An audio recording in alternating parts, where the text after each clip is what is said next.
ঝালকাঠির রাজাপুরে এক প্রবাসীর বাড়িতে চুরি করতে এসে গৃহবধূর সাহসী প্রতিরোধের মুখে আঙুলের একটি অংশ হারিয়েছে এক চোর।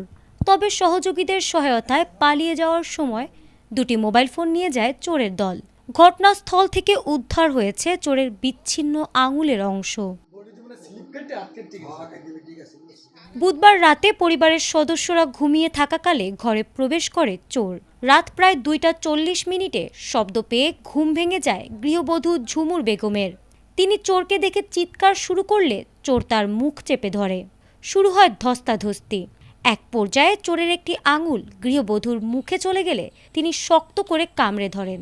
এতে চোরের আঙুলের একটি অংশ বিচ্ছিন্ন হয়ে যায়। আহত চোর প্রাণনাশের হুমকি দিয়ে ঘরের দরজা খুলে বাইরে থাকা সহযোগীদের সঙ্গে পালিয়ে যায়। তবে পালানোর সময় ঘর থেকে দুটি মোবাইল ফোন নিয়ে যায় চোরের দল। পরে গৃহবধূর চিৎকারে আশেপাশের লোকজন ছুটে এসে পুলিশকে খবর দেয়। স্থানীয়দের অভিযোগ, এলাকায় সম্প্রতি চুরি ও চুরির চেষ্টার ঘটনা বেড়ে গেছে। এতে সাধারণ মানুষের মধ্যে আতঙ্ক বিরাজ করছে। তারা রাতে টহল জোরদার এবং চোরদের দ্রুত গ্রেপ্তারের দাবি জানিয়েছেন। আমি আলাপ পেলাম কি আমার খাটের উপরে কেউ উঠছে। আমি তখন হঠাৎ করে মশারির ভিত্তিতে চাইছি। চাওয়ার পরে আমি দেখি কি যে আমার মেয়ে না, এ একটা পুরুষ রকমের আর কি এরকমের আকৃতি চেহারা। অতটা খেয়াল করি নাই। আমি চিক করে লইছি। চিক করে যে লইছি এই মশারির উপর দিয়ে আমার মুখ চাপিয়ে ধরছে। মুখ চাপিয়ে ধরার পর আমি তারপরে ঠ্যাং পাঁচড়াইছি, হাত পাঁচড়াইছি, এরকম বহুত আর কি পাঁচড় করছি। পরে আমার গলা ঠাসিয়ে ধরছে। গলা ঠাসিয়ে ধরার পরে দেখে আমি মুখ দিয়ে শব্দ করতেছি, আবার মুখে হাত দিয়েছে। যখন মুখে হাত দিয়েছে তখন ওই আঙ্গুল হয়তো বা ডান হাতের বা বাম হাতের ভাবে এই আঙ্গুলটা আমার মুখের ভিতরে ঢুকে গেছে। মুখের ভিতরে ঢোকার পর আমি ওই আঙ্গুলটা কামড় দিয়ে ধরিয়ে রয়েছি। আমি আর ছাড়িনি।